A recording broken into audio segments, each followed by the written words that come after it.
नमस्कार मित्रों, मैं डॉक्टर आईपी सिंह।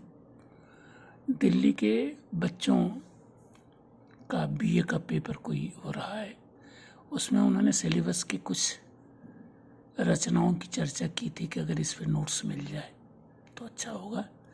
तो उसमें से एक कविता माता प्रसाद जी की सोनवा का पिंजरा की मूल संवेदना मैं आपके लिए प्रस्तुत कर रहा हूँ, लेकिन उसका वीडियो दूसरा होगा। मित्रों, ये कविता जो है एक प्रकार की आंचलिक रचना है जो उत्तर प्रदेश का पूर्वांचल और बिहार का पश्चिमी हिस्सा, जहाँ विशेष करके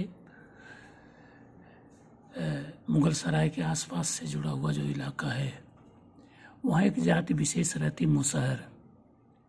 ये मुसहर एक प्रकार से आदिवासी जाति मानी जाती है जो गांव में प्रायः बगीचों में रहती थी, तालाब आदि के किनारे झोपड़ी डाल करके, और प्रायः पत्तल बना करके, पत्तल भी ढाक का पलाश जिसे कहते हैं, लोगों को दिया करती थी और उसके बदले में उसे अनाज मिलता था। बहुत ही गरीबी में ये लोग जीते थे और बड़ी असहाय जिंदगी होती थी।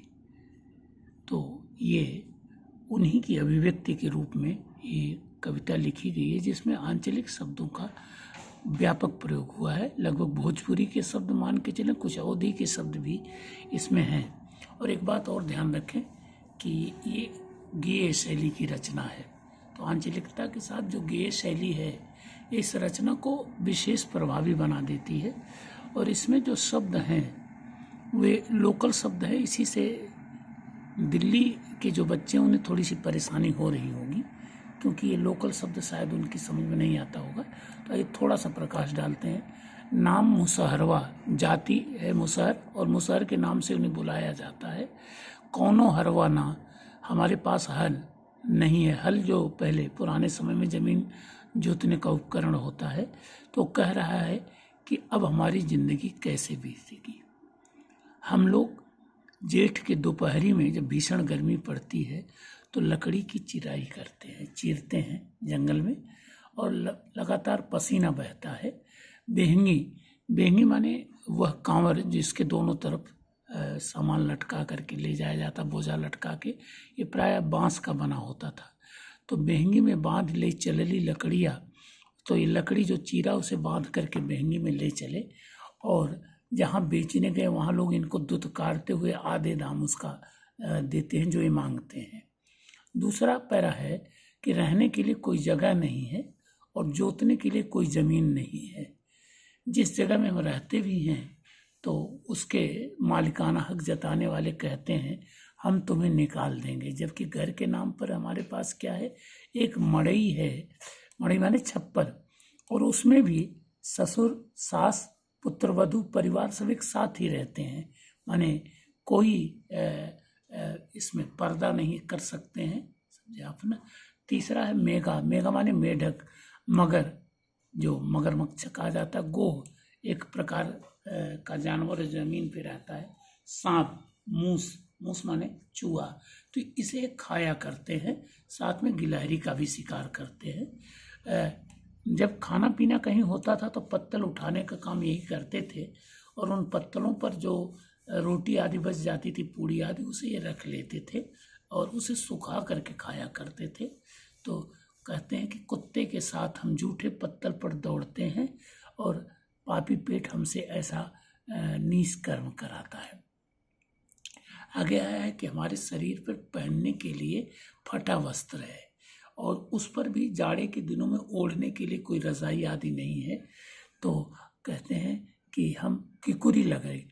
तो ये किकुरी क्या होता है, विशेष करके ग्रामीण परिवारों में जो शौच आदि के लिए लोग जाते हैं, जिस पोज में बैठते हैं तो उसी पोज में जब ठंड लगती है तो ये कुकुड़ी मार करके बैठते हैं।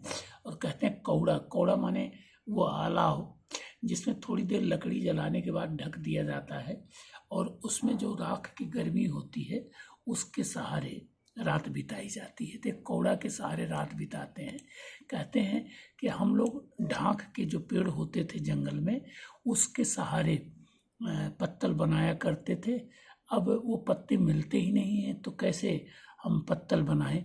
और दूसरा कि जो दुल्हन आदि आती थी उनकी डोली हम लेकर के जाया करते थे, जिससे कुछ पैसा मिल जाता था। अब हमारा वो काम भी मोटर कार ने छीन लिया है। आगे वो एक संकेत रूप में कहते हैं कि कभी कभी मुफलिसी में हम चोरी आदि कर लेते थे तो हमारे ऊपर एक दाग लग गया था चोर का। तो अब कहीं चोरी आदि होती तो शंकावश थानेदार हमें घर से बुलाता है, मारता है और हमें अपराधी सिद्ध करने की कोशिश करता है। हम जेल जाते हैं तो जेल में भी हमारे साथ बुरा व्यवहार किया जाता है और मलबा मलबा माने गंदगी हमसे उठाया जाता है। हम रोते भी हैं तो हमारी कोई आवाज़ नहीं सुनता। और अंत में रचनाकार कहता है कि देश अब आज़ाद हो गया है लेकिन हम अभी भी गुलाम हैं, तो हमारे लिए तो कोई भी सरकार नहीं है। माता प्रसाद मितई शब्द, मितई ये एक तरह से अगर आप कहेंगे तो अनार्थक शब्द है। बिहार में शब्दों के साथ या अवधी में शब्दों के साथ ऐसे प्रयोग होते हैं, जैसे लड़का तो लड़का, लड़कवा, लड़कौना, इसको उनार्थक बोलते हैं। तो माता प्रसाद जी कहते हैं कि हे भैया, कोई ऐसा प्रयास करो कि हमारा भी उद्धार हो जाए।